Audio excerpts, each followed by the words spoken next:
This is the Above Average Podcast, and you are listening because you want an above average life.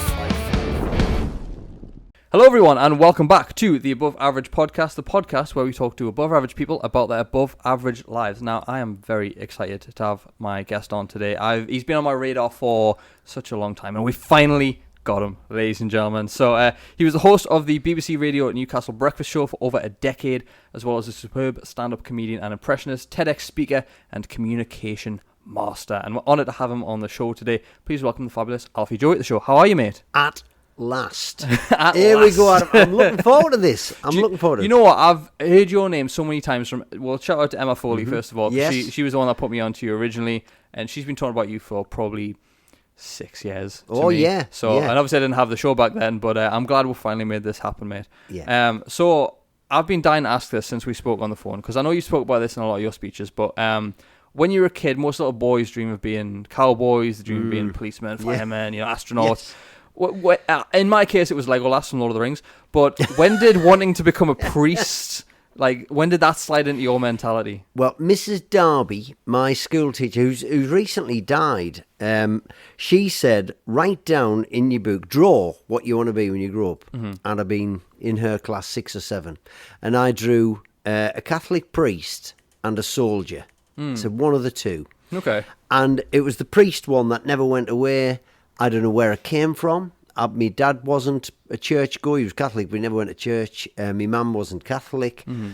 I went to church with an old auntie or my grandma, and I wasn't a deeply spiritual person or anything. Yeah. But the only explanation I can think of is that there were no social workers in my pit village, and the priest was sort of the nice guy who went round and helped people. Right, and I was very boringly nice.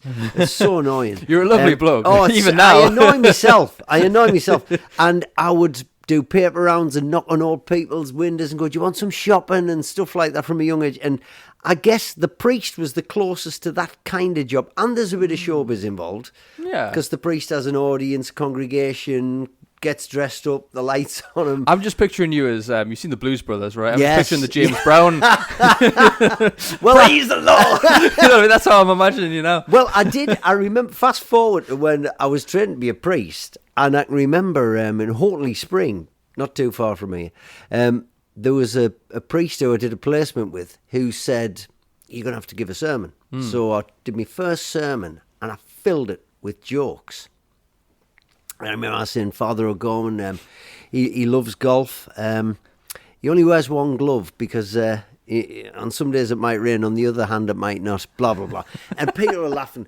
And afterwards he said, I saw some people laugh in this church. I've been here 20 years who I've never seen laugh before. He said, that was great. So the next time I did a sermon, I did it like live at the Apollo. Wow. And I just went, joke. He went, that was a bit too much. Took it too far, Alfie, So, praise the Lord. I did always try and entertain because I always found it really boring. And even before I was interested in communication, I was studying it without knowing it. And I would see people get up in church, and I don't do church things anymore. I'm not, I don't get involved with that at all. Yeah. But I would just be amazed at how dull it could be where people get up at the lectern and go, a reading from the letter of St. Paul to the Corinthians, blah, blah, blah, let's all have a sleep. And I thought, so I went away, and after I trained to be a priest, I went away to train to be a monk. Mm-hmm. And we were with all different religious orders in Dublin, in Ireland, and we all had to take charge of putting together a liturgy. Where, your service. And so I always went way over the top to try and make it entertaining. So I thought, right, St. Paul's letter to the Corinthians, how can I make that entertaining? That sounds like a challenge. It is a challenge. But it's a challenge I relished. So I remember 2 instances. One where I got a glove puppet. I found a glove puppet of a zebra. And I did St. Paul writing a letter, but thinking out loud to this zoo animal. And I'm going, dear Corinthians, what can I open with? I think you should open. and he writes the letter that's read out in church, but you remember it more. Yes. Another time I thought, these letters would have been distributed or read in a square to people. They weren't like a handwritten letter that everybody got a copy of in the year BC AD around then. So what would have happened? So somebody would have ran into the village square and said, "We have a letter from St. Paul." So I ran in to one of these services I remember I just found props wherever I could get them in the monastery. I found a mac, a trilby, and a trumpet. And I ran in and it shocked everyone. I went, "Ladies and gentlemen, we have a letter from St. Paul." And everybody's going, "What the hell is going on?" You know, I would have went to church if you were like this. Well, this is what I used to say. But I mean, it's very hard to keep that level of entertainment up. Yeah. But I just think it's worth trying to be a bit more entertained than to be dull. You know, I wish social media had existed when you were doing that, because I would love. Can you imagine that on TikTok? Me this too. Guy, it would have Me been great. too, yeah. Do you know? I haven't actually seen anyone, speaking of the social media stuff, like in filming in church, anything like that. Yes. So there'll be a priest listening who goes, "You know what? I'm doing I that should now." do that. Yeah, I'm doing well, that. I now, hope yeah. so. I've never told those two stories on any podcast or anywhere. Oh, well, So they're going straight on There's a TikTok scoop. after that. There's They're a going scoop. straight on TikTok after that. So the monk side of things is my next question. Yeah. So how do you transition from being a priest to going to be a monk? Because you were a monk for a long time. Well, the whole thing probably was about 15 years in total, and I was trained to be a priest for quite a bit of that time. And then I was about to be ordained priest when I studied alongside at Ushaw College in Durham. I don't know if you know it. It's now like a tourist attraction, like a National Trust sort of place. Cool. Well worth a visit, just west of Durham. And they put on festivals, they do vintage car rallies, they do all sorts of stuff there. They've got a theatre there, they put concerts on. Brilliant place, like Hogwarts. So I was there for 5 years. And alongside this religious order called the Salesians of Don Bosco, who were a missionary order, they always worked in tough, rough places where kids were poor or at risk. So I used to do summer camps for them and help them out with little projects. Yeah. And I really liked that sort of, I almost preferred that brotherhood where we were doing things together. Yes. And it was a community, and you took a vow of poverty. It was a little bit stricter, and I preferred that. And so I got friendly with them, and I said, "I think I want to join you." And I had to write to my bishop and get permission to leave the diocese to join this religious order. They sent me off to Dublin, and I was a brother for 5 years in that order. When people think of monks, see, my version of a monk is that classic sort of like the brown robes and the little circle out of the back of the head, you know, No. like.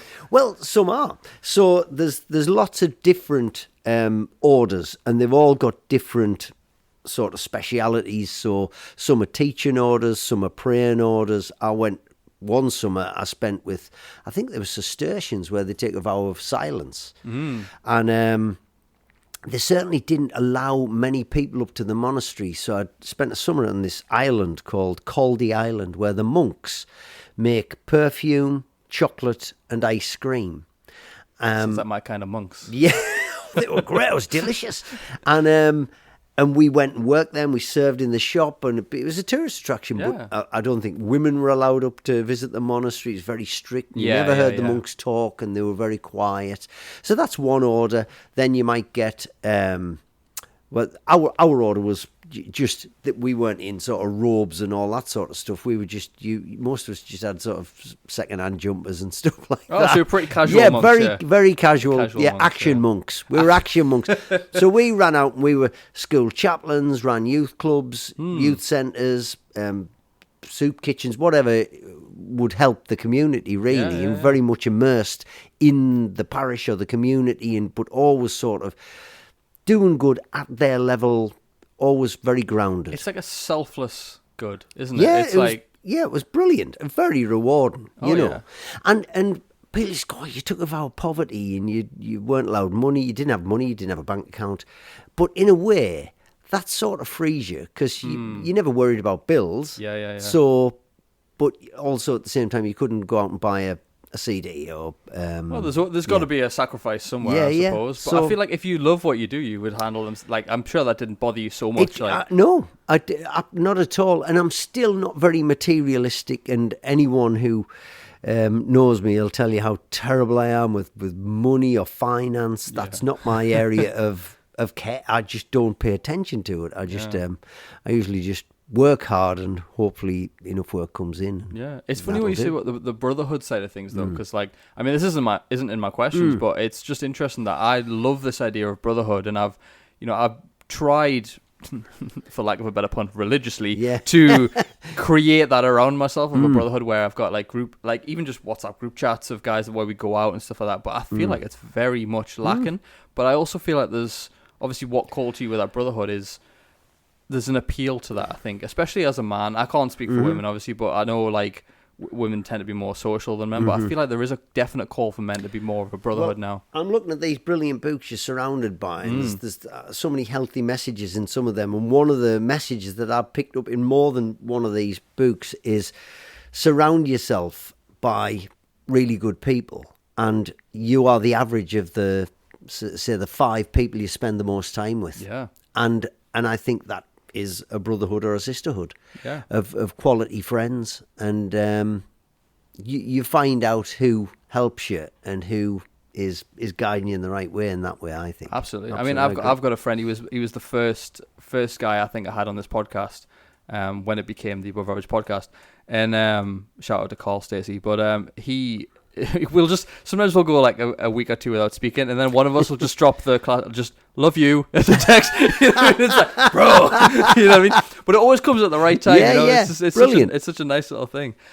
So coming out of the monk world, how was it transitioning back into the normal Civvy world? Street? Yeah, very hard, and I've equated it in the past to possibly leaving prison or leaving the army, where you hear about people having lots of problems adjusting to outside life, and I had that because I had rhythm and routine in a very sort of ordered, tranquil way for many years. So I would get up very early, we'd do morning prayers, then you'd have mass, and then you'd all have breakfast together, and then you'd all go out and do your things and come back and share how you'd done it, and then have another prayer thing. And it was always very quiet and calm, and then I left, and it was cacophonous and noisy and very disruptive, and I found it hard to adjust. Also, I hadn't been 18 or 21 like most people I knew had, true. So I'd missed the nightclub years properly, and I hadn't gone through all that. So I left religious life in my early 30s. So I went crackers for about 2 or 3 years, and did lots of things. That was your wild phase. Yeah. It was Alfie Joey's whole phase, ladies and gentlemen. It was, and I struggled, but I got it all out the way, and then I think comedy really gave me this focus. And while you were a monk, were you cracking jokes and stuff all the time? Was it very much part of the daily? I was always performing, right? And I would always. He'll get up and do a turn. He'll get up and do a whatever. Yeah. So on Christmas Day, I can remember doing a wacky Oscars ceremony for the older priests and brothers, and I would write them and I would perform them. I'd sing a song at the drop of a hat. I remember we went to a monastery in Munich for a big conference, and they went, "You'll sing something," and there's like brothers from Germany and everywhere, and I sang "Lady is a Tramp," Frank Sinatra. That's why the lady is a tramp. I don't know what they thought, what is going on here, but I would juggle. I'm not very good at juggling, but I would. You did your best. I learned to juggle, so that I'll just do it in front of people. I was pretty fearless as a performer at times when I look back and I think, what were you thinking? What were you thinking? But I would take risks. Probably more risk than I would take now as a performer, but it was probably me learning phase. Yeah. And also I wasn't a professional performer at the time, so I was just it was just all off the cuff kind of. A lot of it was. Yeah. Was confidence always something you had from like a young age? Like were you? Because I know you were doing. I know you said some. I can't remember where I saw it, but you were doing comedy from the age of 3. You were told. So, like, it must have always been a thing that you were just sort of faced with, I guess. Entertainment was, I would say, always in my life. Mm-hmm. So at a very young age, my first home was a social club. My mum and dad ran Thornley Working Men's Club, a big club. So you'd have people like Paul Daniels or, TV acts would be doing these big clubs just before they became famous or just after they became famous because that was part of their living. So when they were clean, I can't remember this, but I would be doing impressions on the mic during the day when the cleaners are sorting the room out for the evening. And my dad almost coached me as to what was good in entertainment and who was good at acting and singing. And when I'd lie on the couch with him, we'd watch lots of telly, lots of movies, and he'd say, that's very good. And he'd say why it was good. And he was constantly informing me. And also, we watched lots of the news because he was quite political. He was a coal miner, so he would make sure we would watch the news. Kids don't usually want to watch the news, but it's not the most interesting. No, but we cartoons. did in our house, and I look back and think that all held me in good stead for when I was on the radio and when I was interviewing politicians. Yeah. And I think, so I had quite a broad education from my dad without actually knowing it or it being formal in any way. So entertainment, I would get up on stage, enter any talent show.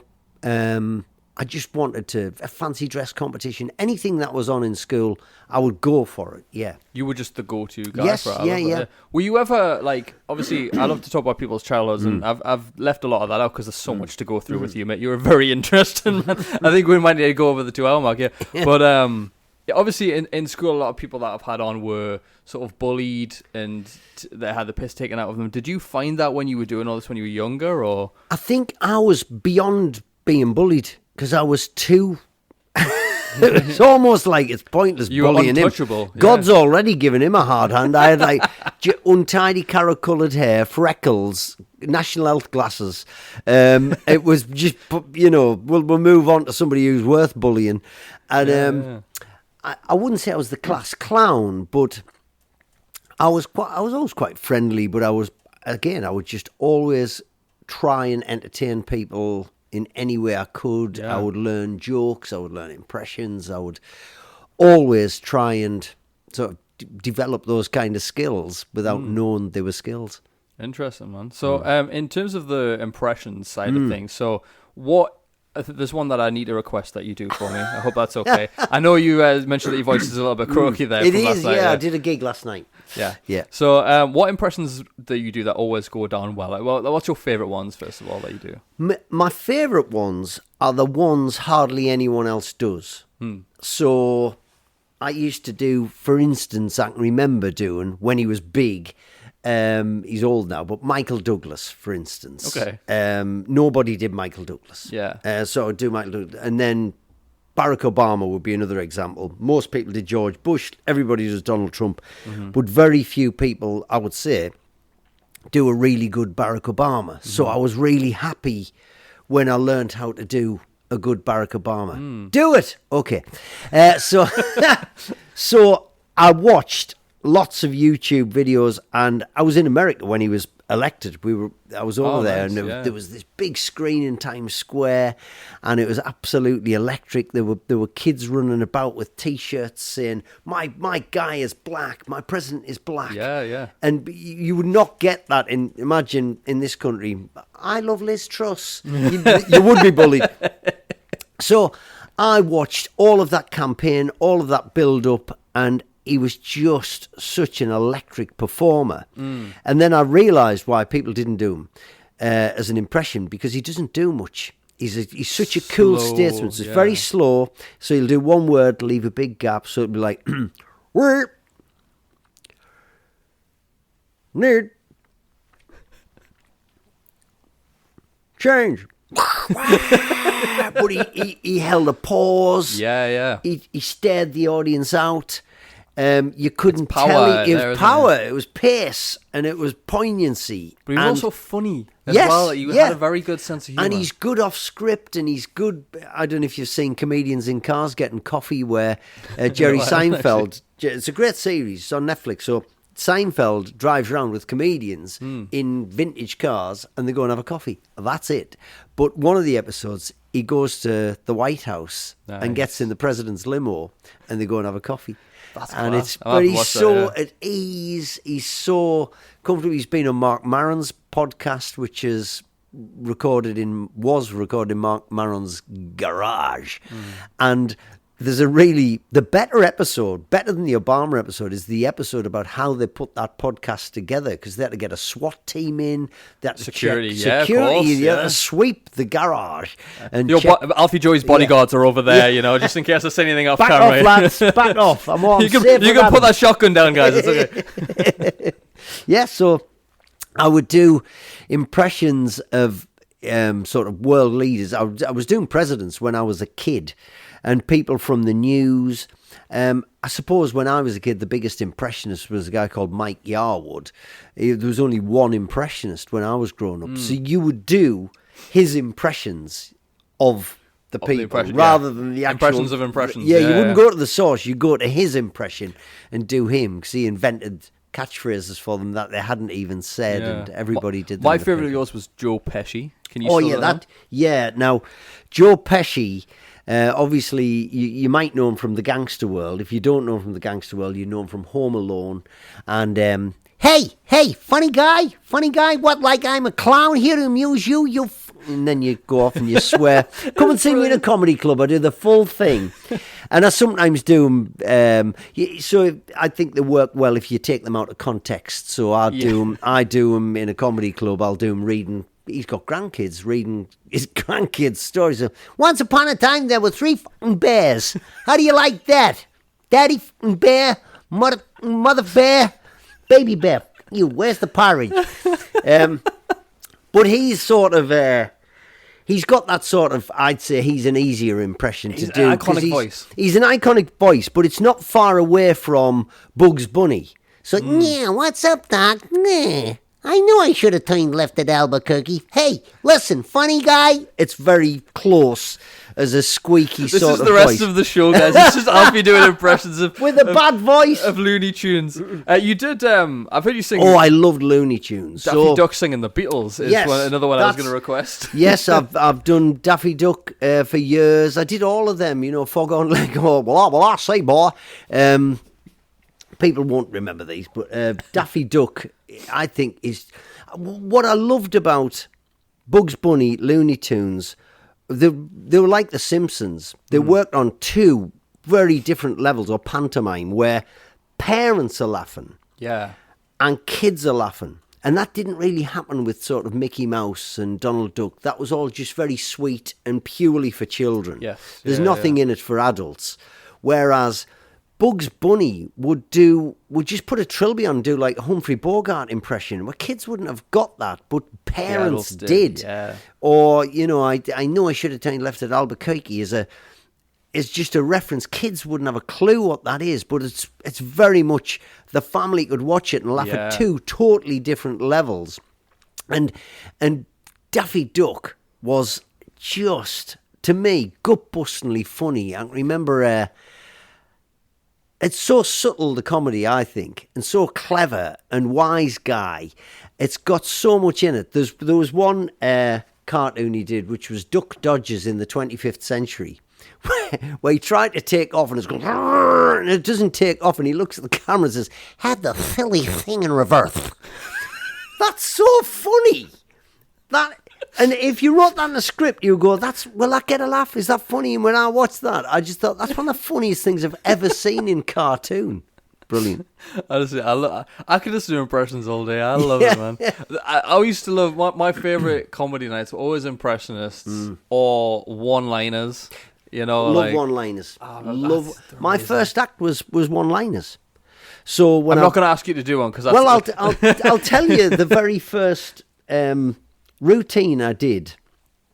Very first time I did comedy was 1998, downstairs at the King's Head, the oldest comedy club in the country, I think, in Crouch End. And I loved one-liner comedians. So my first act was all one-liners. And I had a wacky outfit on. I had a crushed velvet jacket. I had a Bermuda shirt with shorts, football socks and bobber boots, and it just looked ludicrous. Because I always think the best one-liner comedians are the ones who create a world where those lines make sense.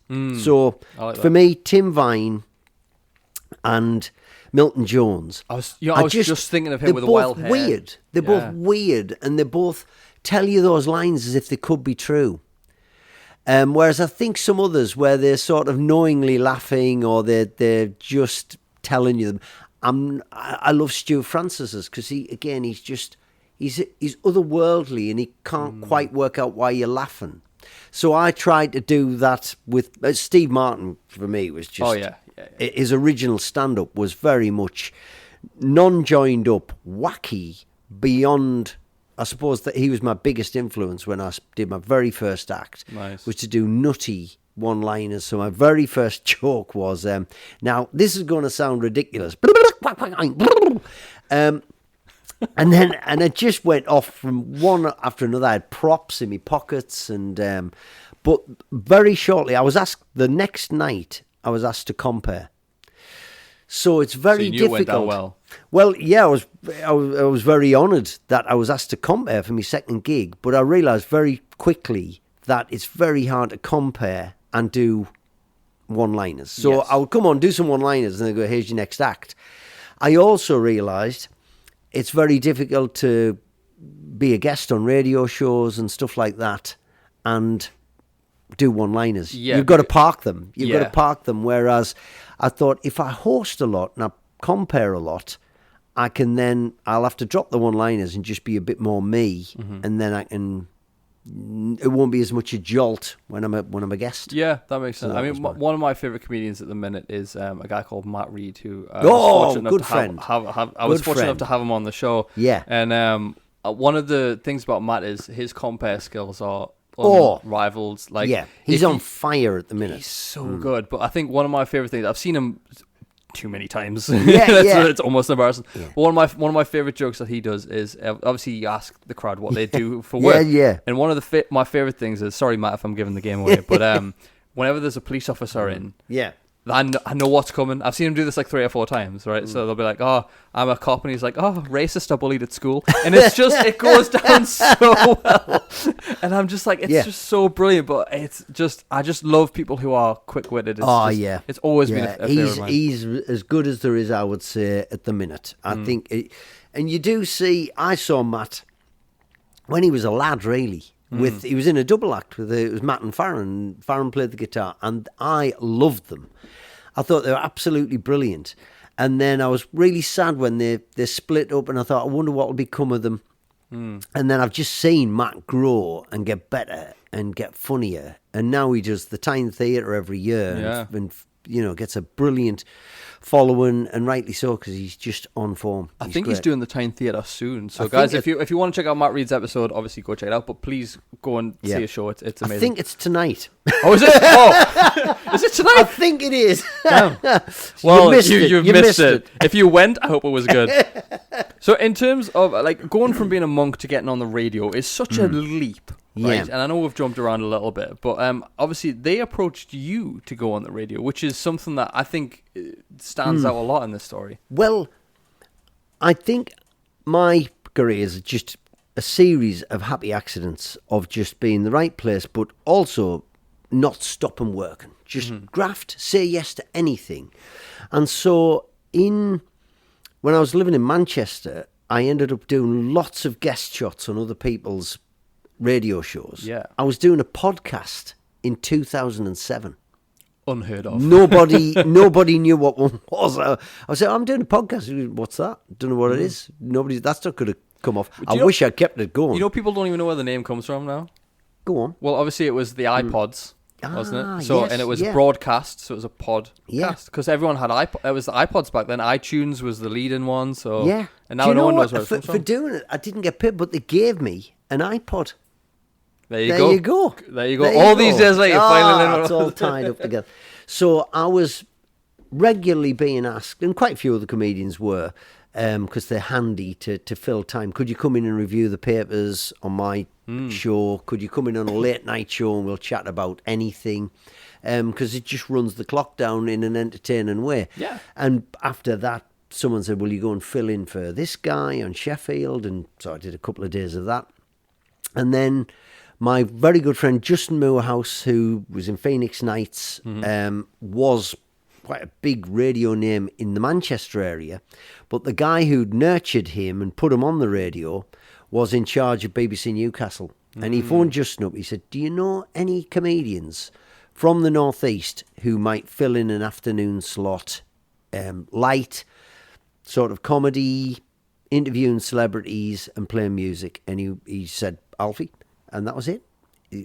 Andrew interviewed me, gave me a tryout show on a Sunday night when no one was listening, and he took a chance on me, and he was brilliant. He was an absolute guru, and nurtured me, trained me, made me try harder, made me work harder, and pushed me to being better, and getting into shape. Because when I started, I was dreadful.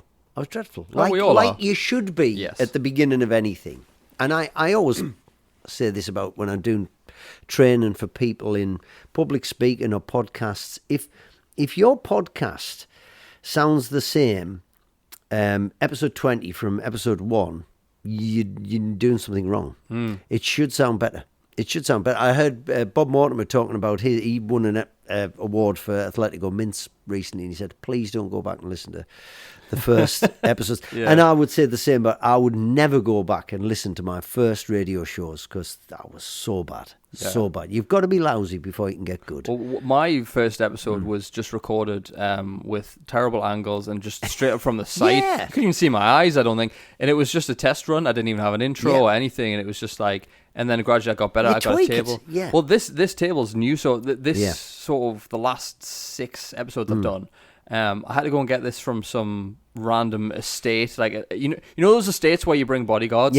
It was one of them, and it was from Facebook Marketplace. It was like 15 quid, but I wanted to upgrade the setup because I was just sat on this little tiny table. Well, brilliant. The microphones, the banners. I was grateful enough to have the cameras, but I think it is just the improvements. Everyone wants to be great out of the bat, and it's impossible. No, just progress, not perfection.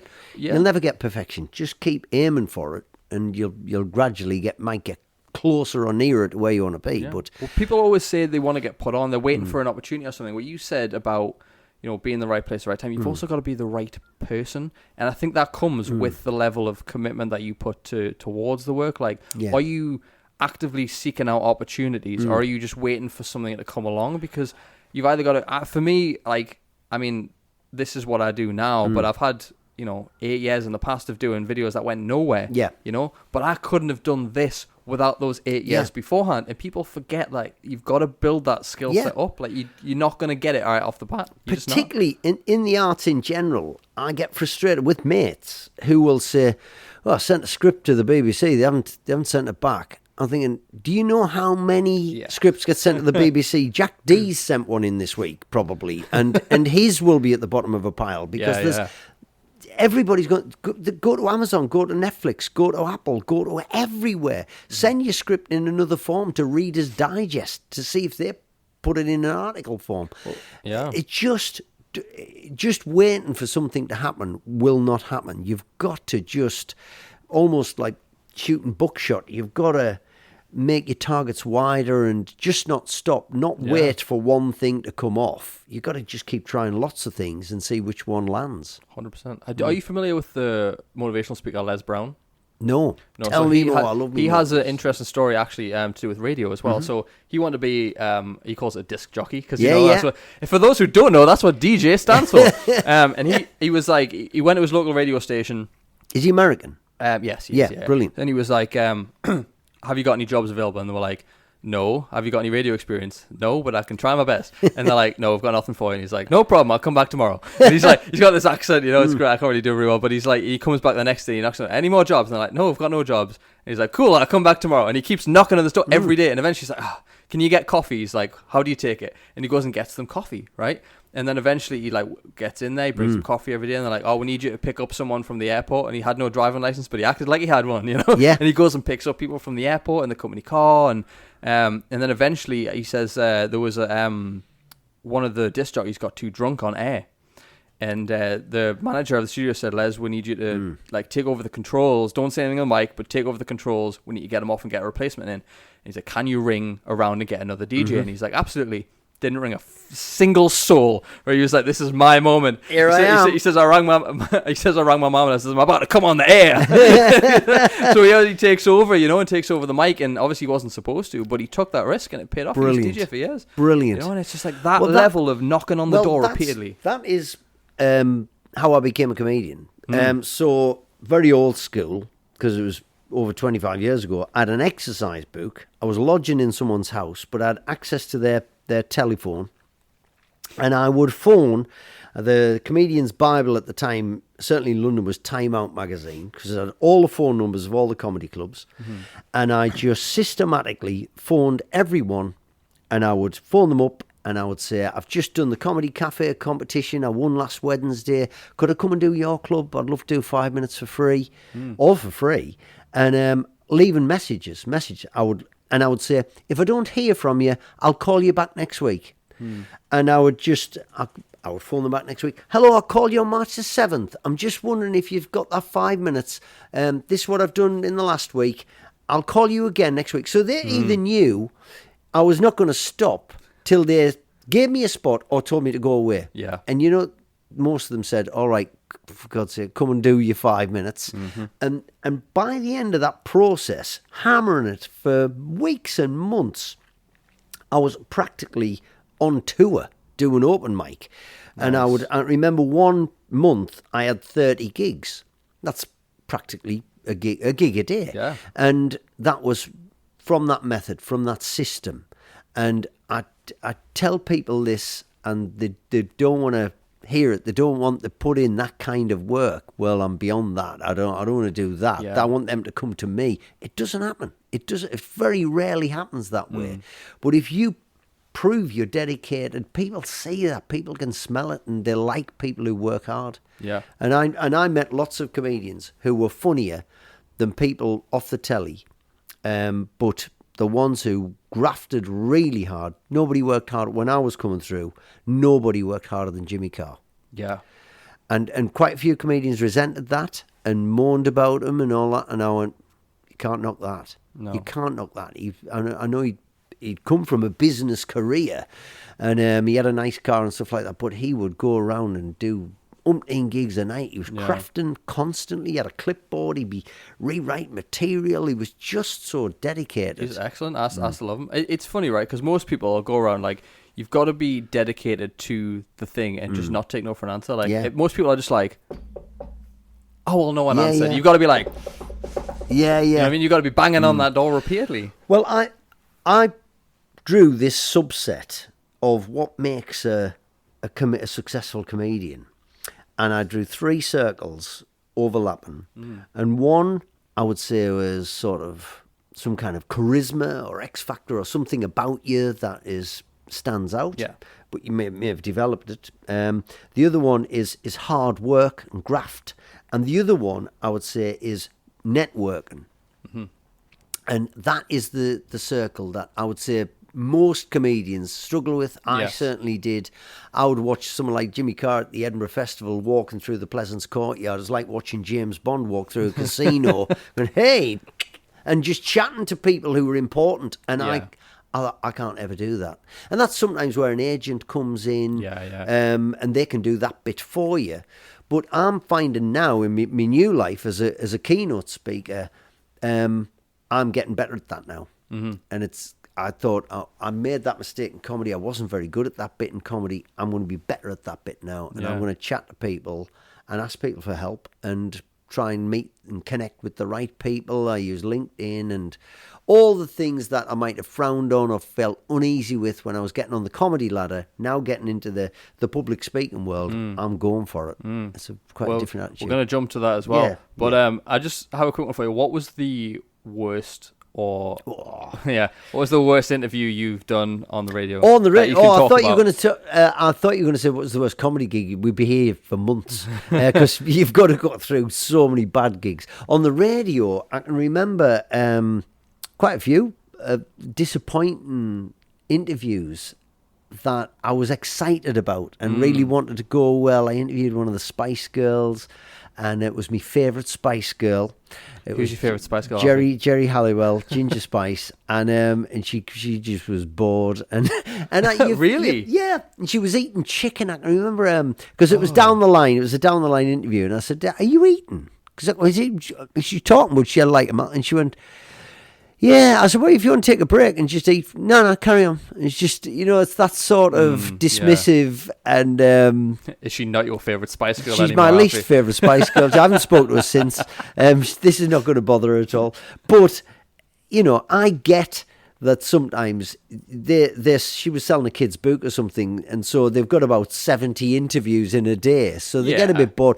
And you see Hollywood stars, this happens to people you like, and every now and again they'll just be caught dropping the guard or losing the temper or just being a bit moany and whingy, and I just think, well, if you look a bit bad, you brought it on yourself. You've got to keep your standards up. And if you're held in the public eye, you're going to be held to a standard, and you've got to hold yourself to that standard too. Yeah, and absolutely. Keep fresh, and it's part of you. You're trying to sell something. You want people to buy it. Be good. Yeah, absolutely.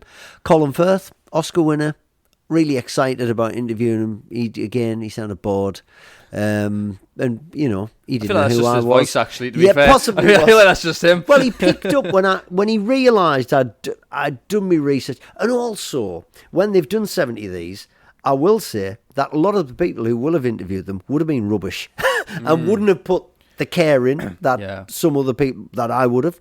And I did research. I did try, and especially all through, I'd say my radio. Once I got to a certain standard where I knew what I was doing, I would say I over-delivered. And I think that's what you should do. Absolutely. I over-delivered last night as an event host. I was hosting a charity ball, and because I do art on the side, I do a bit of side hustle as an artist. So I thought, what I'll do is I'll paint. I'll do a paint. I took a hairdryer along and all my inks. And I said, what I'm going to do is I'm not going to sit on the table and eat with you. I'll be in the next room. I'll paint a picture for the charity auction, and that's just a bit of fun. Yeah. But it was the bit that everybody was coming through to watch me paint it. But I didn't have to do that. But it just... It's an extra mile. It's that extra mile. Nobody else does that. Mm-hmm. What can I do that nobody else does? Absolutely. And that has always held me in good stead. And I did with the radio. I would say I over-prepared, certainly during the COVID years when I was on my own. Mm-hmm. And I went the extra mile and put in extra preparation and stuff I didn't need to know. But it's all useful. Yeah. I mean, I think one of the... Not the worst. I don't think I've ever had a bad interview, to be fair. But I was interviewing a guy called Nick Abel, and when your equipment gets a little bit old. Yeah. So I had a tripod, not one of these ones, but actually I think it's right at the back of there somewhere, and it had a taped up leg because the joint hadn't worked, and I could see it was my camera on my side, and I could see it falling.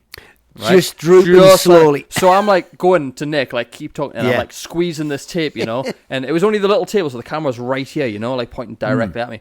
And eventually I'm just talking to him, and he's telling a story or whatever, and it just went right in my face, and I catch it, and like I'm going to Nick, like keep talking, So on the edit, I managed to make it look like it looks really good, like you wouldn't tell, But where in the background, he's talking to no one, right? He's just telling a story to an empty mic, and I'm on the floor taping the. Oh god, it wasn't obviously the worst, but I was just like that. I hated that happening, but I didn't want to pause it because he was in the middle of the story. But in terms of because obviously as an interviewer myself, and I would never pretend to be anything other than amateur. In terms of, great. Thank you very much, mate. I appreciate it. In terms of what makes a good interviewer, what question is there? A question that interviewers ask that you just hate, that you just think is a lazy question to ask? I always think if interviewers try and put themselves in the story, it's a bit distracting and not very good. I was never a fan of. I loved Terry Wogan on the radio. Thought he was an absolute master on the radio. His voice, his delivery, the way he pitched his humour, fantastic. On telly, I always found he tried to put himself in the interview, and I still watch lots of it back. All interviewers I'm fascinated by. There's a brilliant series just being released on Sky with David Frost, who interviewed Muhammad Ali and the Beatles, and it's all just been put on Sky. And he was great because he wasn't an antagonist like Paxman, or he could be if needed. If it got spiky, he could really handle himself. But he didn't put himself in the story. Johnny Carson, the old American interviewer who was on The Tonight Show for nearly 30 years, he didn't put himself in there. When you say put himself in the story, he puts the spotlight firmly on the guest. Right. Okay. Just like you've done today. It's been all about me. Of course. And that's what it should be. And I always think when interviewers try and show off about how much they know, and it's clear they've done research, we all have to do it. That's part of your job. Trying to show everyone how much research you've done is, I think, putting the light back on you. I think you should do that in a very subversive way, in a clever way, in a way that keeps the spotlight on the guest rather than the person who's asking the questions. Oh, I love that. Well, funny enough, speaking of doing research, I was at a comedy club and met Carl Halbert, a good friend of yours. We did Britain's Got Talent with Carl. Yes, so that's my next question. So I think it's his birthday today, if I'm right. Is it? I don't know. I don't know. We'll find it. Happy birthday, Carl, if it is. But so obviously the Mimic Men. Tell me about that double act. Tell me how you guys managed to get on Britain's Got Talent. Well, this is not really a secret now. Very often, Britain's Got Talent, after it was running for about 10 years or something, I think they started to, the pool was running dry, so they started to reach out to dance troupes and to theatres and say, do you know anyone who can do stuff? And then they started to look to YouTube, and they saw our impressions on YouTube, and they asked us if we would go on with a week's notice, and said, could you come on, you go straight in front of you don't have to go through any those big, where you see crowds of people outside an arena. You don't have to do any auditions. You're straight in front of the judges, live in front of the judges at the Dominion Theatre next Sunday. And Cal sent me a message, and I went, no. I showed my wife, and she went, yeah. And I then still was squirming. I honestly hadn't watched Britain's Got Talent. I'd obviously seen bits and trails to it where all I would see was people being buzzed off. And I thought, I don't want that on YouTube for the rest of my life. I don't want that to be your legacy, for my kids to grow up with that. My dad's a failure. So... straight to worst case scenario there, Alfie. Well, I was thinking practically, but I then put it to a boss at the BBC, and he said, look, I think you've got a right to reply on the radio. So if they do stitch you up, you can get your own back, and they wouldn't unfairly ditch you. It'd be BBC versus ITV then, wouldn't it? Yes. You could have caused a war. Exactly. So I wrote this A to Z of impressions. I thought, what would work? I thought, well, that would be great, because me and Cal did Ant and Dec. So if we start with Ant and Dec, that will start like a steam train. We'll get a big reaction. Yes. So we did this A to Z. We sent it to them. They asked us to do it. We agreed to do it. We sent them this A to Z. And they got back to us halfway through the week when we committed to doing it, saying, first of all, they said, oh, we don't want the A to Z. But we've committed to doing it.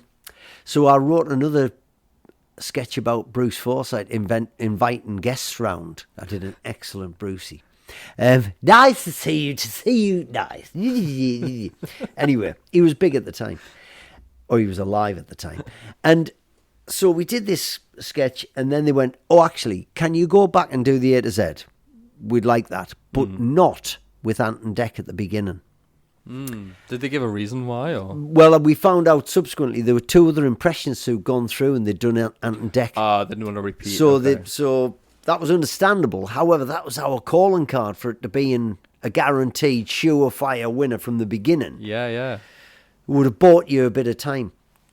And so anyway, Cal does a good Alan Carr. So A became Alan Carr, and then we stuck with the routine we'd written. And then, interestingly, when it went down well and we got 4 yeses and a standing ovation and everything, it went crazy. David Walliams, who was one of the judges at the time, said, I got worried when you said you were going to do, if you got to D and it wasn't working, you buzzed off. Yeah. And that was the fear, that was the worry. But anyway, it went great. But unfortunately, with Britain's Got Talent, you do Britain's Got Talent to hopefully get a job in local radio or something. I already had that, so it was the other way around. Sorted, it's fine. Well, it wasn't. More listeners. It wasn't so much of that.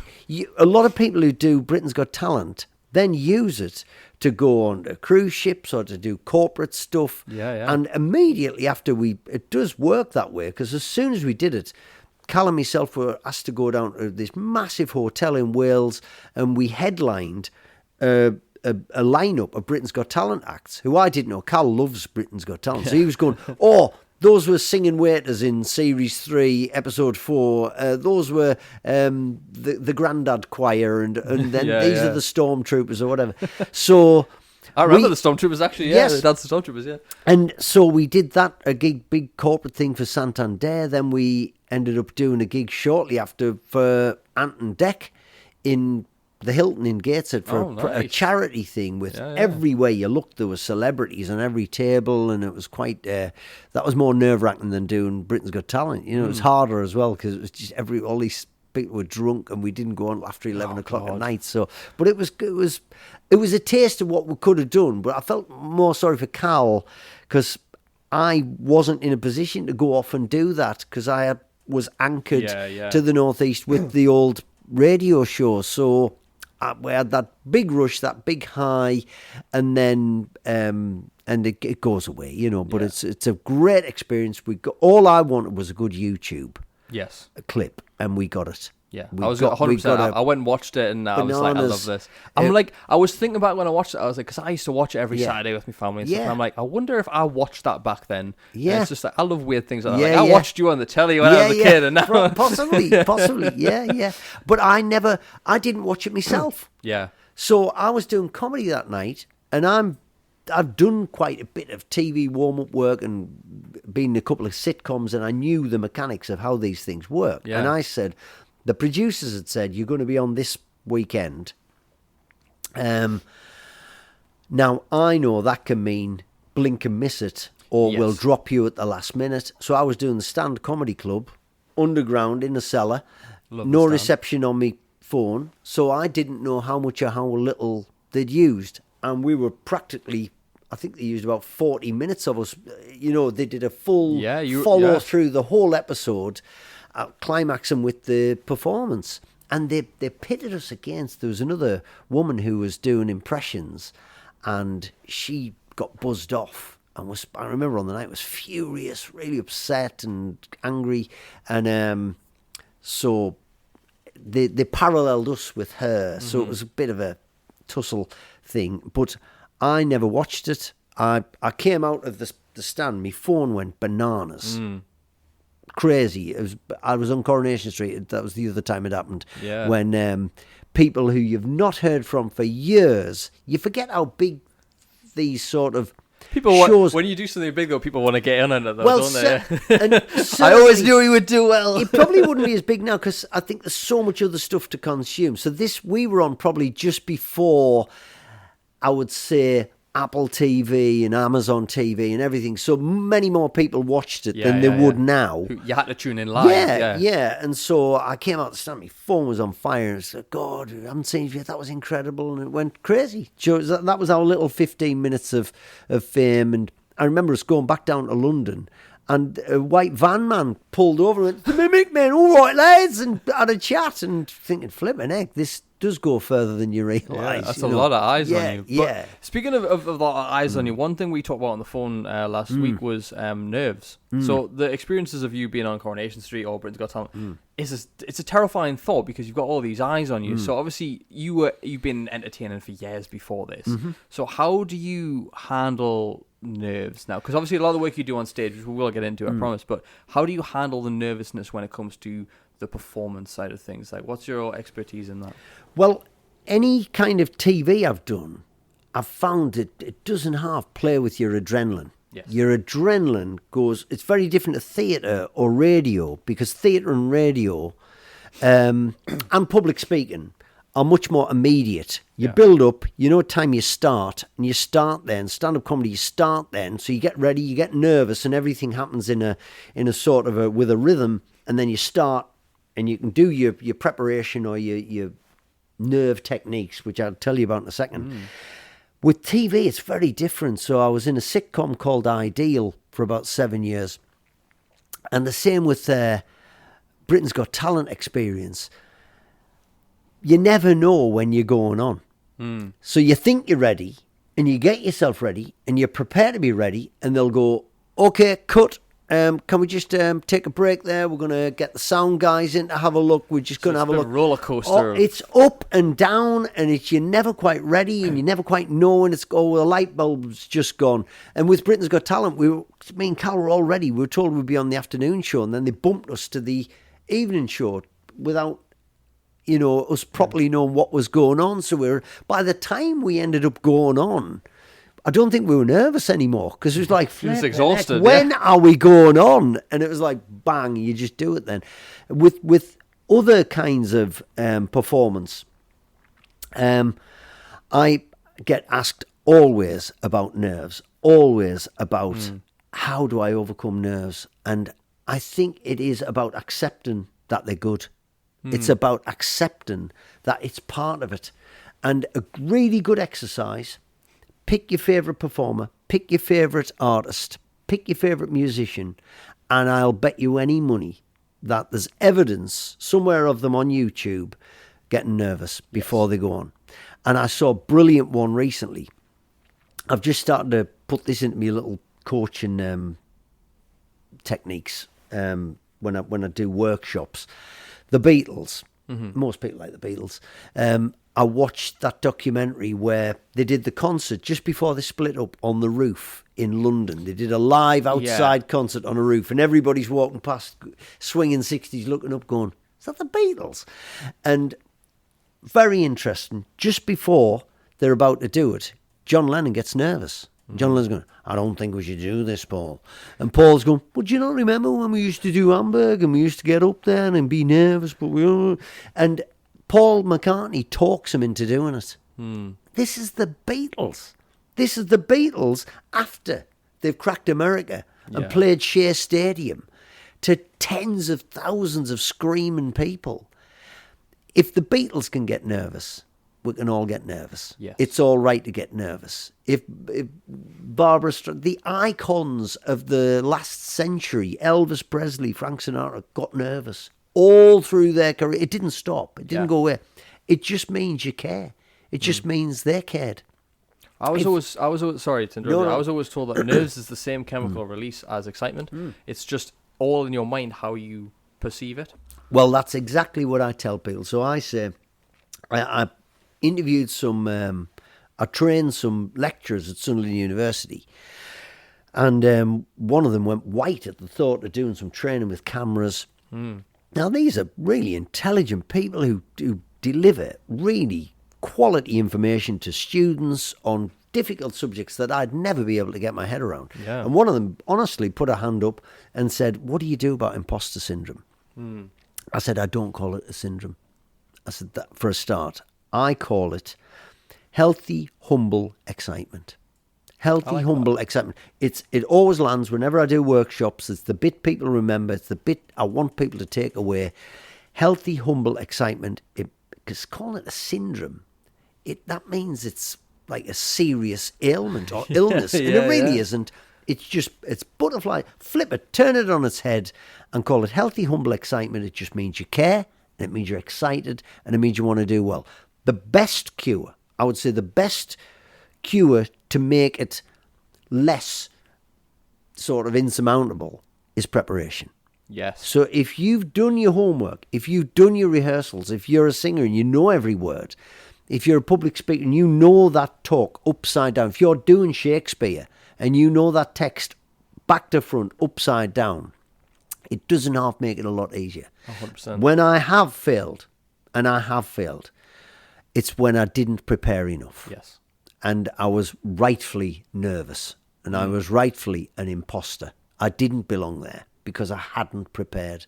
So if you do a lot of preparation, if you over-prepare, if you are ready to over-deliver, that is when you'll have less nerves or you'll be able to control them more. Agreed. I mean, I get anxious and nervous before every episode I do. Good. And it's like, but I'll triple check the camera equipment. I'll make sure my laptop's fully charged or whatever, even though I plug it in. Yeah. I'm like, is it double check? check. Yeah, I'm like, batteries in the microphones, everything needs to be done. And also, I don't understand how people do podcasts where, like, I've been a guest on a few, and it used to be on the Zoom days when everyone did podcasts. And I'd go on and be like, oh, so like what we're going to talk about kind of thing. Like just try and get the right headspace. I don't need to know the questions. I just want to know the headspace we're in. And they're like, oh, we'll just talk about whatever. This fella, are you in? this fella phoned me last week and we did a pre-interview. We did. Which is professional and which is what all of anyone in radio, there's usually, you don't usually do it as if you're a presenter because you're doing so many different interviews, but the journalists at the BBC will do a pre-interview with almost every... Graham Norton show isn't just thrown together and they don't just turn up and sit down. There's some great clues you can see. He has Daniel Radcliffe and Jack Whitehall on all the time. And they don't just go on and tell the same story. So they'll have a pre-interviewer, a producer, will phone them up and go, what else have you got? What else is in your locker? And they'll mine them for a new bit. So there's a great clip where Daniel Radcliffe does the Elements song. I don't know if you've seen it, because there's millions of hits on YouTube. Is it the one on... Is that Jimmy Fallon he does it on and he raps it? Is that the one you talking about? I think he does it on Fallon as well. Yeah. And he does it on... So good. And he does the Elements song. This is a party trick he knew at school. It's a Tom Lehrer song. And there's a little bit where Daniel Radcliffe says, I was up all night worried about this. And there's the clue. This is planned. This is not just a spontaneous chat. That's how it should feel. Yeah. And that's how it's great. But Graham Norton is a master at conducting and bringing people in and making everybody feel comfortable and again letting the light shine on the guests, not on him. He's funny when he has to be, but he just holds back all the time and lets the guests shine. But that is all in the preparation. That is all in the putting together and the pre-interview. I mean, like I said, I always have questions. I make no jokes about it. I mean, sorry, I make like no excuses for it. I always have my questions ready. I don't want to just have someone come in because it's your time I'm wasting if I'm not prepared. If I don't know anything, like I didn't know lots about you until last week. You know, you said that I to me knew on who the you phone. were, and I was like, I had to go away and I had to look up when was Alfie on this show? When did he do this? And what elements am I going to talk about? Because we could have just stuck on the monk thing for an hour and a half and it would have been fine. But I've got to make sure, to push through the story and stuff. There's a pace to it. And it makes sense, But one of the things we hear about now is, and I understand where people are coming from, but a lot of people say, well, I can't get where I want to be because I've got anxiety or I'm anxious or whatever. Or I overthink. And for me, the cure for overthinking is overdoing. Taking massive amounts of action to get ahead. And because when you act so much, when you do so much, you forget to think almost, right? You're thinking in the moment. It's very much like, oh, I've got to do this. I can't afford to think about this. I can't afford to be on my phone and scrolling and being distracted. I've got to go ahead and put these plans in place. If you really want it, anxiety shouldn't be an issue. Obviously, some people have it more extreme. You need medication, that's fine.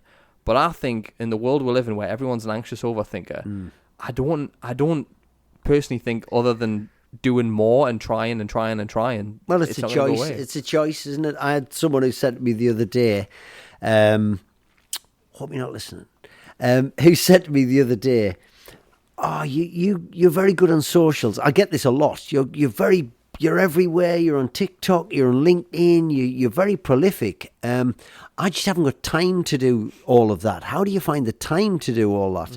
And I said, how much do you scroll? Yes. And her face immediately told me the answer. And she went, you're right.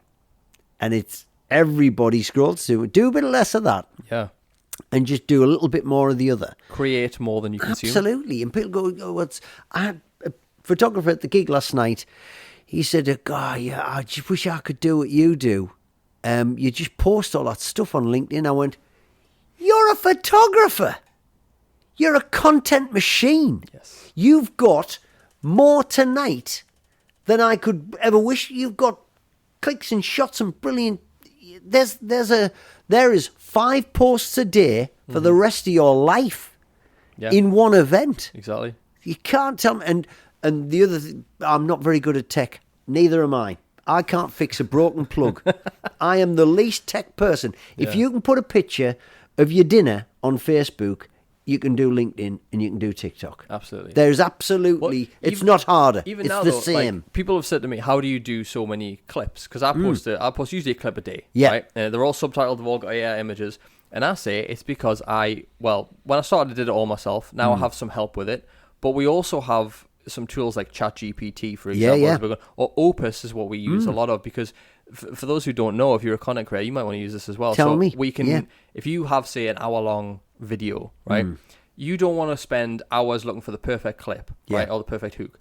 Opus, you upload it, it will cut that hour-long thing into 35 clips for you, all subtitled, all AI like images and stuff like that. It will Subscription? do it for you. You pay coffee a month or something? 15 a month. Yep. 15 a month. ChatGPT 20 a month. You can say, I'm a content creator who runs, I don't know, a book TikTok, right? What video ideas can you give me, and can you give me 20 examples? And I'll just go boom, boom, boom, boom, boom. There's a month's content sorted. Yeah. There is no excuse for time now. No excuse. No, I'm quite obsessed with this at the minute, because I'm reading, you'll know Gary Vaynerchuk. Yes. I think his book's behind you as well, actually, yeah. Excellent, yeah. Crushing it at the bottom, yeah, there it is. Fantastic. Yeah. Now, that changed my LinkedIn It's fantastic, model. yeah, I love it. That changed my LinkedIn model, and I bought that book for other people. It's brilliant. His new one is called Day Trading Attention. And it's all about free organic social media. And we are in a land grab for attention at the minute. And I say this to businesses when I talk about public speaking. What difference would it make to your business, to your charity, to your own self-confidence if you improved your communication and your public speaking? I'll tell you the answer. It would revolutionize it. It would absolutely blow it up to bits. Agreed. But so many people just go, it's all right for you. It's you can do this stuff. You can. It's you just can. not me. Yeah. And you're like... You can. But in the old days, you would have to spend money on a billboard to let people know about your business. You would have to pay TV or radio advertising to get your advert out there. Now, TikTok, LinkedIn, Facebook, it's free. Yes. Why would you not do it?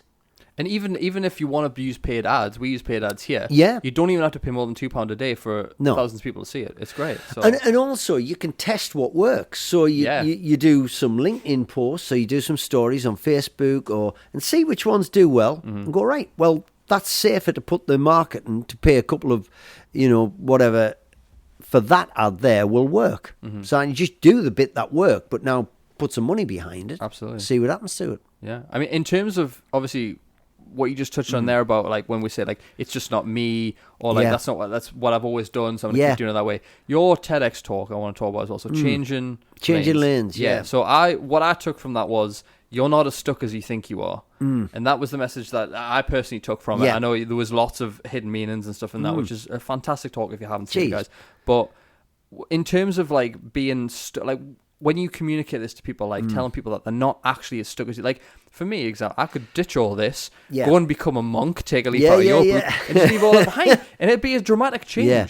But I can't, like, I think it's a mindset shift. It really is, because I think it is more dangerous to keep on doing something you're not sure about. And you think, this is safe. I don't really want to stay here, but it's too much of a risk.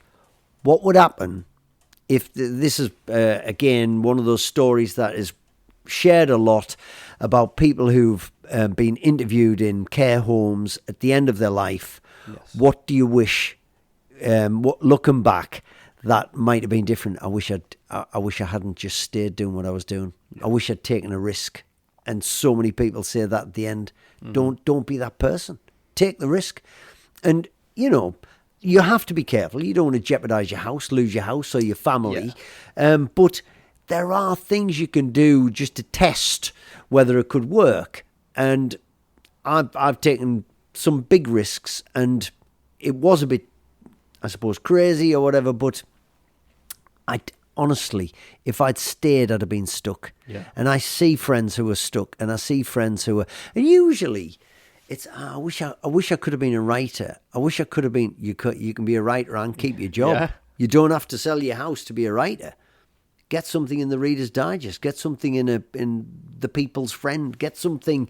Just start putting posts on Facebook. Yes, for God's sake. yeah, absolutely. And it amazes me. Going back to the photographer last night, it was saying, I can't believe what you post. You're a photographer. Mm-hmm. You've got tons more than me. It's possible. It's always possible. And I think usually you just need the right people around you. Yeah. To give you the support and to get the right people around you. And I say at the end of that talk, if you can't find a teacher, a boss, a friend who can tell you can take that leap, find me, and I bet I can tell you a way of doing it. Mm-hmm. Alfie, do you know how many days the average human lives? No. Would you like to have a guess? Oof. It's in the thousands. Yes. So I've no idea. The average human lives 28,000 days. That's not long, is it? Does not it's not long. Some people say millions. Yeah. 28,000. Getting near the end. We hear. Yeah. I am. You got a lot of days left, bro. Don't worry. But we hear a lot of people, laziness is just killing dreams. And you know what? It's not actually that hard to stand out. We were talking about oversaturation and loads of people fighting for attention. Like, people drop off. I know people who started content at the same time as me, dropped off and just went and did their job because it was too hard to keep going. It's like, you can outwork so many people. Just keep outwork. I think, is it Will Smith that says, you can be better than this at me or that at me, but when we get on a treadmill, I will run till I'm dead. It's like, you need that mentality of just, I'm going to keep going, outwork everyone. And honestly, like, people will just start dropping off, and then you will be the one who wins the race in the end. Yeah, I mean, I just think, what would I rather leave behind? Something I've done, or just scrolling and or binging on.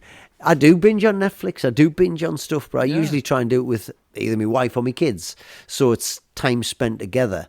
But just, there's so many slippery slopes now, and I would just rather be someone who just left behind some kind of body of work or things I've done or things I've enjoyed doing. A legacy. Yeah. Not just I did some cool things and when I was younger, it's like I want to still be doing cool stuff like this when I'm like 80, Absolutely. Like, I want to be struggling up them stairs with a walking stick going, who am I interviewing today, It'd be great. And you've got a gym downstairs in your setup here. Yes. Is fitness important to you? Absolutely. I train 4 days a week. Brilliant. And I have done, I haven't trained 4 days a week this whole time, but it was normally 2 to 3. Now it's 4 for the last 10 years. Yeah. So, and I'm not 100% perfect at it. I still eat donuts. I love Cinnabons, which I actually asked them to sponsor this podcast and they blanked me.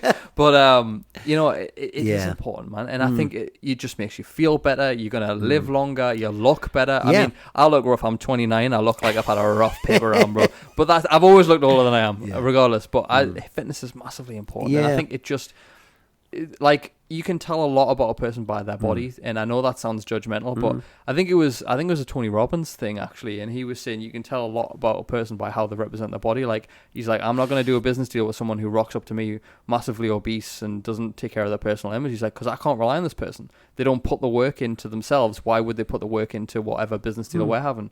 Harsh, but I can see the reality of it. If I've got a big talk coming up, I've got 3 talks in 2 days this week. And I've got to be right for that. Yes. And for me, that means being a bit fitter, and I'll go out for a couple of runs to get in shape for that, and I'll eat the right food, and that's because I don't want to be puffing and panting on the stage. Yeah. That is how I'm quite an energetic talker, and I know if I don't fit in the suit right, or I'm sweating a bit, it doesn't look as good. So Jerry Seinfeld, great comedian, he said when he was making his first appearance on The Tonight Show, that was the show that made or broke you as a comedian. If you made it on there and Johnny Carson asked you to come and sit next to him, or gave that little sign to the camera, you got a sitcom the next day. Yeah. You literally, your career went crazy. So he said that was his Olympics. And so he went running. He did that talk in front of loads of different little comedy clubs before he did on the TV. And I know loads of other comedians who would have gone, yeah, I'm just going to turn up and just do what I do and just be punky and just be unprepared and a bit disheveled. It's like you've got to control your energy. And like we said earlier, the people around you as well. Like going back to Les Brown as well. I remember I love this guy, by the way. I've got to look him up. Yeah. But I'll send you a speech. Yeah, his please. speech is the one that got me into motivational speaking in the first place, all those years ago.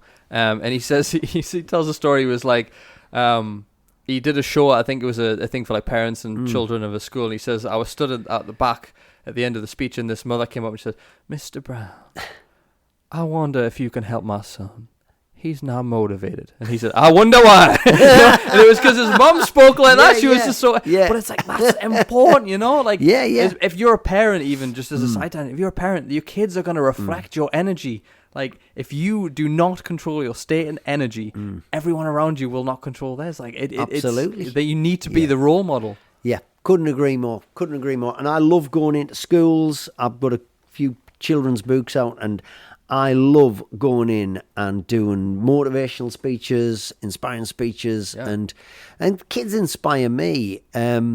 And I'm usually talking about art, and I talk about, I'm not perfect. There's things I regret. There's things I wish I'd done differently, and I am not perfect. And I tell kids, I say, put your hands up if you can draw, and everybody's hand goes up. And I said, do you know, when I ask adults that question, nobody puts their hands up, and the kids go, whoa. And I said, never stop drawing. Do you know why? Because I did. I stopped drawing. I didn't draw till I was 50. And so I've gone into children's schools and shown them books I've drawn, and their eyes are popping out their heads. I go, you can do this. You can do this. And then alternatively, I'll go into workshops with adults, and I'll say, and I say, put your hands up if you can draw. And they all go, no. And I go, oh, I'm going to get you to draw now. I want you to draw me a frog. And I get them to draw. I can't draw, Alfie. I'm sorry, I can't draw. You can draw. I'll draw something for you afterwards. Well, draw me like one of your French ladies. Pay me like one of your French girls, Jack. So I get adults to draw just on a post-it note a frog. And I play some corny music, and they put it up on the wall, and there's a gallery of terrible frogs, and we all have a good laugh about it. And I say, everybody's fridge door looks the same when you take your first pictures home, and your mum and dad or your grandma puts it on the fridge. Yeah. They all look the same, and I quite enjoy watching really good Spider-Man artists on YouTube show you their early pictures. Not very good. No. And it's a skill. It's not a talent. It's a skill. And if I ask those same adults in the room to draw me a better frog, put a hat on it, put a straw out of its mouth, put some glasses on it. Yeah. You can improve. Therefore, anyone can improve at anything. And I do think maybe some people have certain DNA that gives them an advantage. Oh, yeah. But I think if you want to improve at anything, with the right kind of coaching, with the right kind of discipline and determination, anyone can improve at anything. Well, talent you have naturally. Skill is only developed through hours and hours of practice. But with anything, it's easier to keep up than it is to catch up. Yeah. And I love that phrase. But talent, I think, is hugely overrated. Hugely overrated. And I just using the Spider-Man example, and Picasso would have drawn stick figures. Salvador Dali did not start out.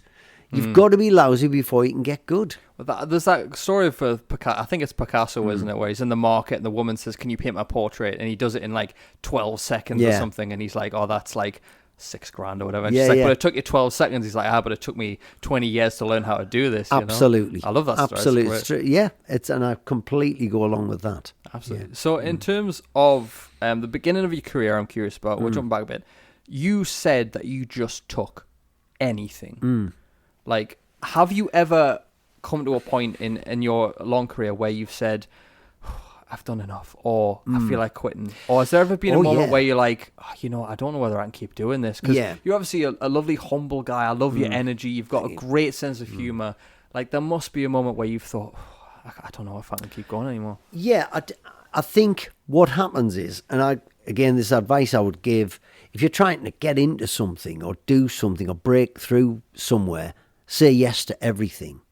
But when you do that, eventually you get to the stage where you have to start saying no. And that's where I've run into problems. That's where I find I spin too many plates. And that's where quality starts to suffer. And you have to start to go, right, look, I've got to say no to certain things here.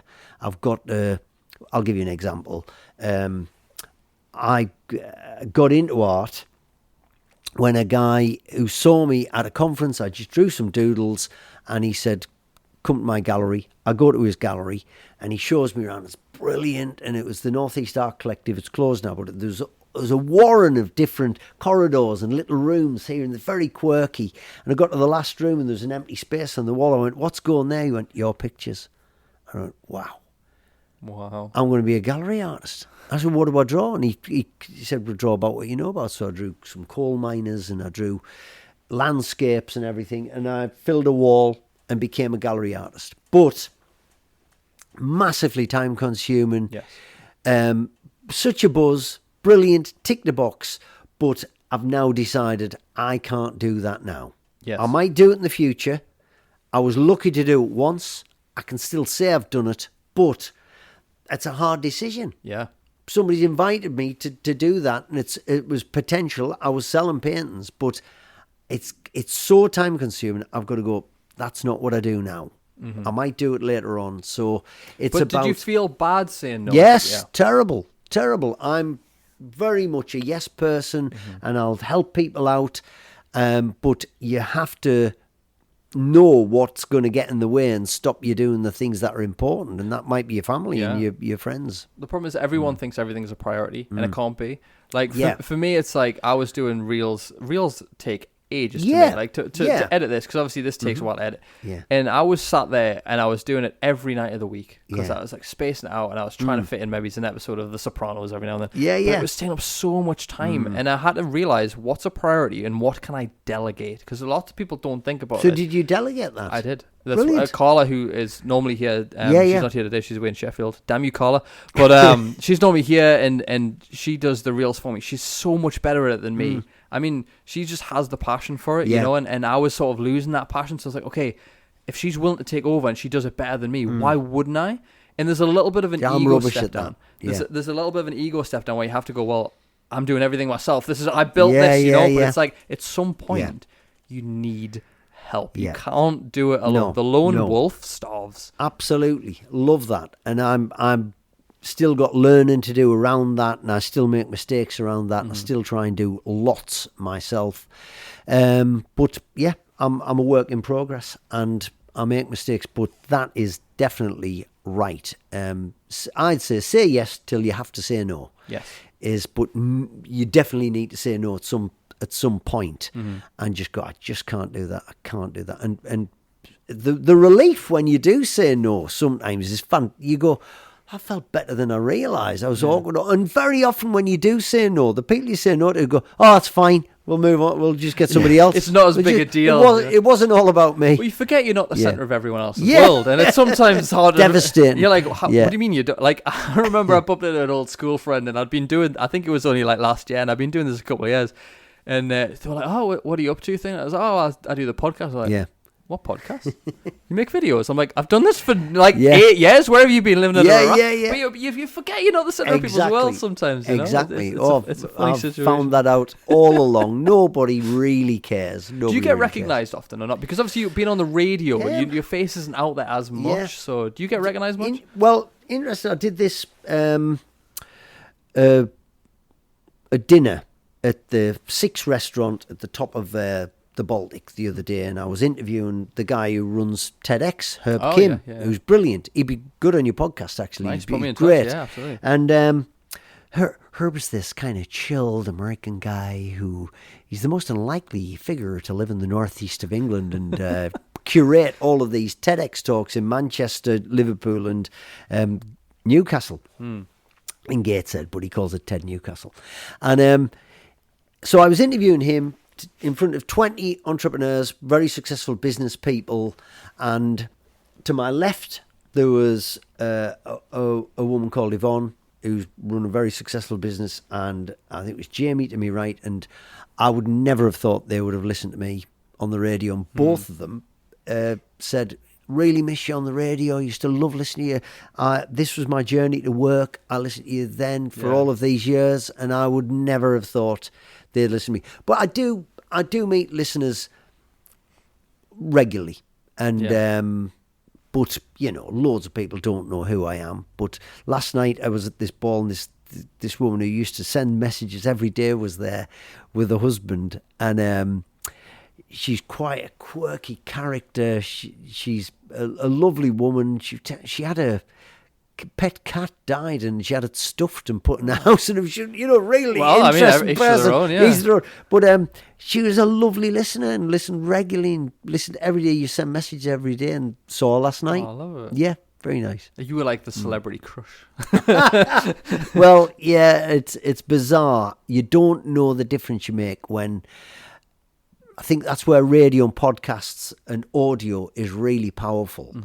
Especially podcasts, I would say, because they're going to stay there for a long, long time. Hopefully, fingers crossed. But I still get, I did that TEDx talk years ago, and I still get people every now and again saying, that gave me confidence to leave my job.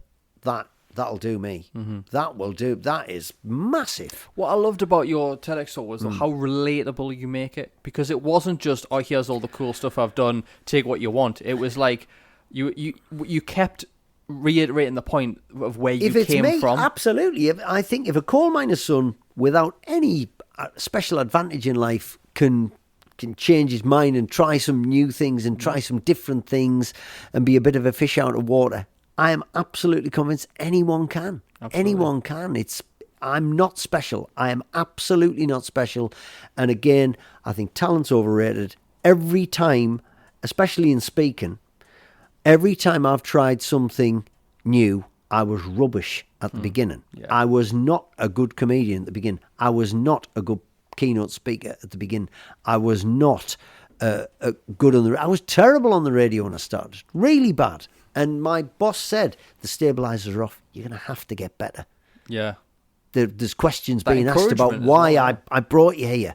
But he was being honest. And it was only coaching, him getting me to listen back, that improved the product. And that's the same for everything and everyone. Usain Bolt doesn't win a medal without a good coach and without endless training. Incredible amounts of training. Oh, but he's special, he's brilliant, his DNA was better. He doesn't win a single medal without coaching and training. Agreed. Yeah. No, I love that. So tell me about the keynote speaking that you do now. Yeah. Why did you get into that, and what is your goal with that moving forward now? As you know from what you've done, and you do it right, so you had a pre-interview, you've done all the prep, you've watched me YouTubes, you've studied me.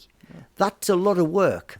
And when this finishes, that all goes in the bin. You've got to start again. It's hard. It's a lot of work, isn't it? It's a lot of work. I'll tell you this. I've got 4 guests who unfortunately have, for reasons or another, not been able to come on the show when I've done all that. So I've got 4 guests still in the questions list, and I'm that might stay there and might not. Yeah, all that work's just sat there, or could end up in the bin if you don't get them on. Yeah. So I figured I was doing I love doing what you do. I love interviewing people. I love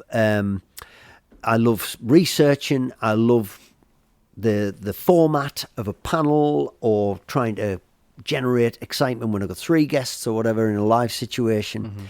So I do lots of that for businesses. Still always will, I hope. But having known how much work it is, I thought I need to be the guy who comes in and just parachutes in and does their content. Yes. And so I started doing that. I became the speakeasy guy. That's my sort of hashtag. And I'm loving it. I'm loving it. And I don't just go in and phone it in. I'll tweak it. It's changing. It's evolving all the time. I try and put new material in. And it's a bit like being a stand-up, really, but with content that I hope helps businesses, charities, individuals in any given audience. And I always try and give them value. And I try and do that thing I said earlier. Imagine if I could take your business from being memorable to being unforgettable. That's a journey.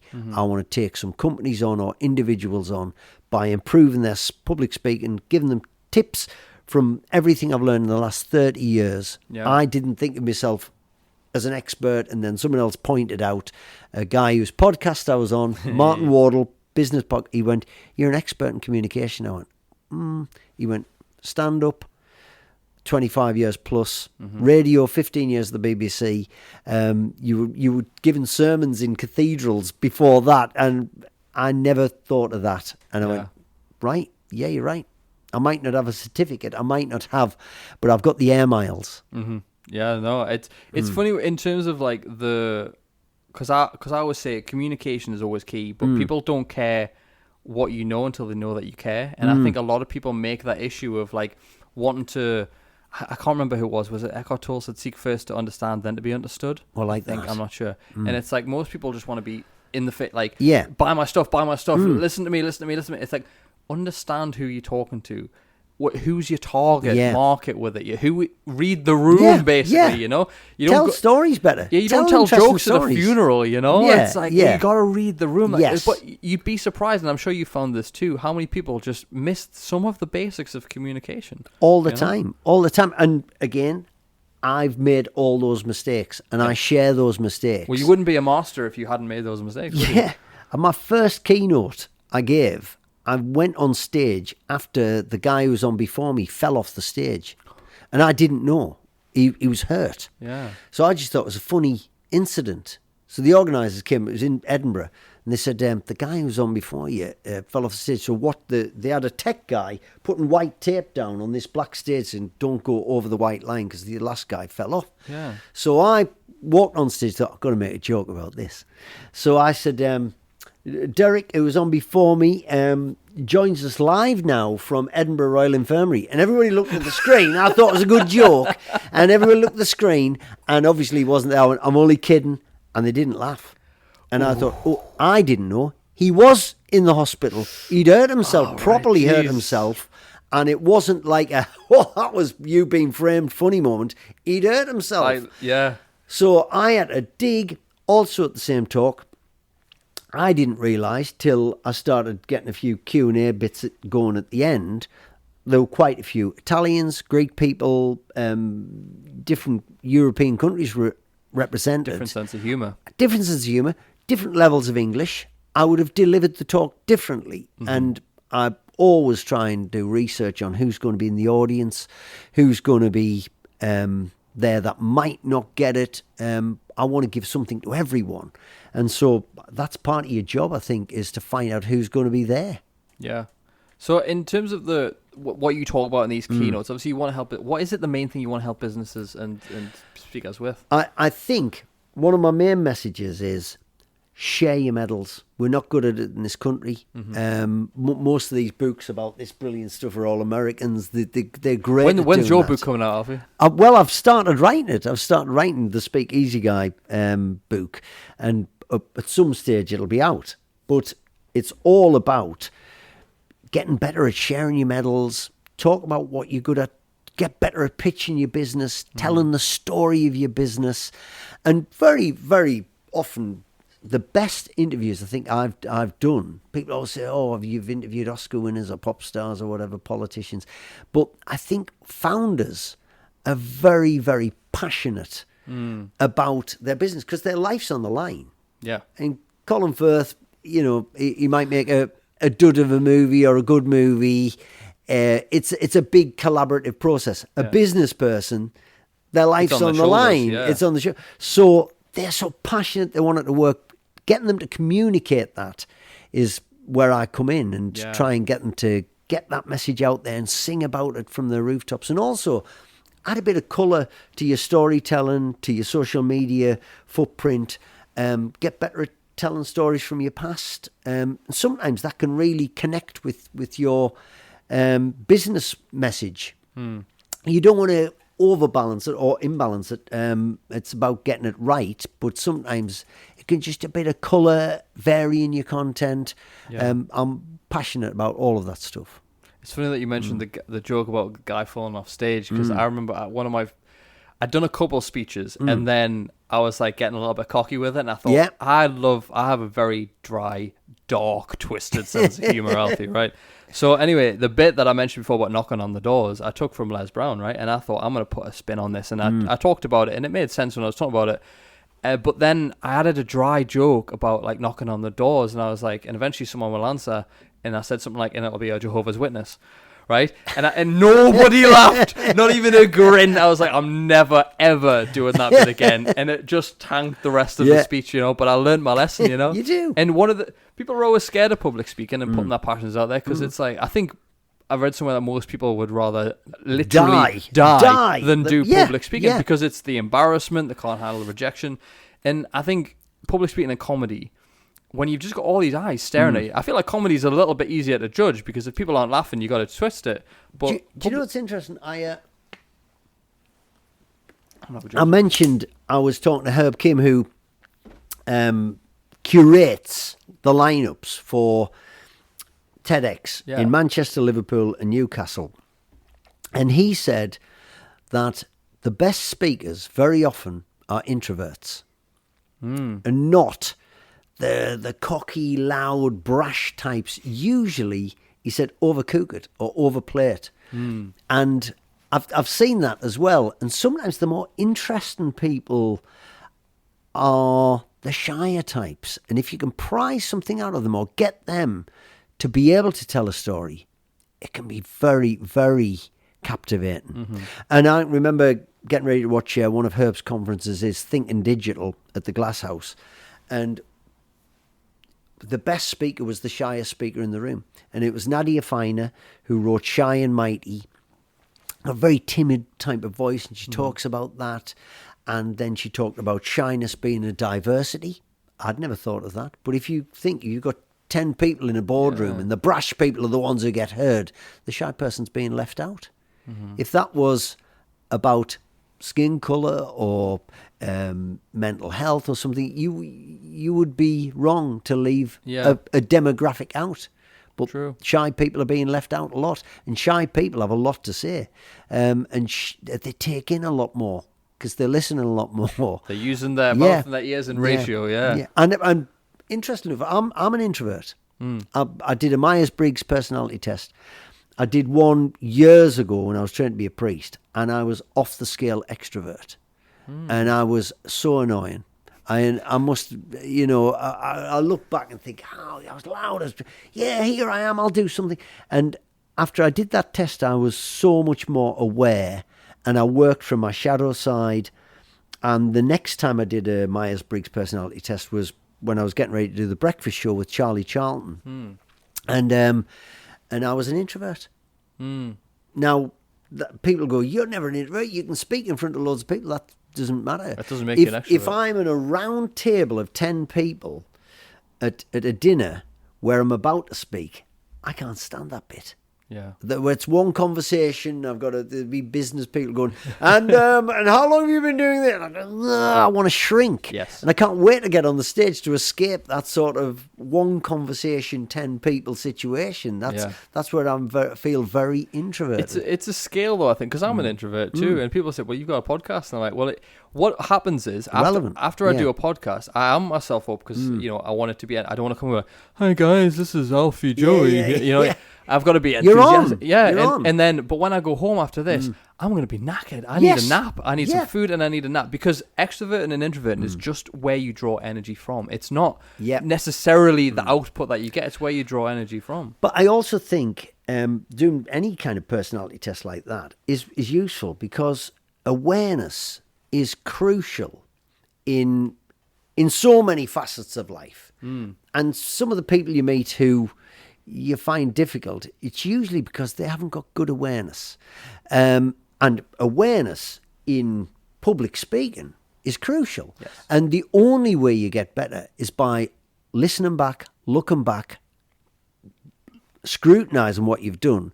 And our boss at the BBC, who was great, every Wednesday we went back and we listened back to a little bit of footage of us that morning, and we'd listen to one of our competitors or one of our heroes who we really liked, and we'd score ourselves against them, and we'd say, we're not going to do that again. And we became the most listened to breakfast show outside London. We won Station of the Year. That was nothing to do with us. That was everything to do with that boss making us listen back to ourselves, and us being aware of the mistakes we were making, and constantly getting the sandpaper out and just getting rid of the rough edges and getting rid of that. Well, let's not do that mistake tomorrow. Let's not do that. And we're just constantly improving by being aware. And I think when the awareness slips away, like you said, when you got cocky, I do that. And that's when you get bored or casual, or you phone stuff in, and that's, you've got to start again. Start again. Become aware. It's like what one person said to me years ago, and I've kept it ever since. So obviously my look, I mean, I'm hoping if you're listening, you also know what I look like. He's beautiful. He's beautiful. So gorgeous, honestly. Tom Cruise at your heart out. But I have quite a deadpan face, so there'll have been times where I'm listening to you, but I look like I'm just about to kill you, because I have the bald head, the beard, and stuff. But I'm actually just a soft shite, really. But like someone said to me years ago, like, I thought you were really intimidating until I heard you speak.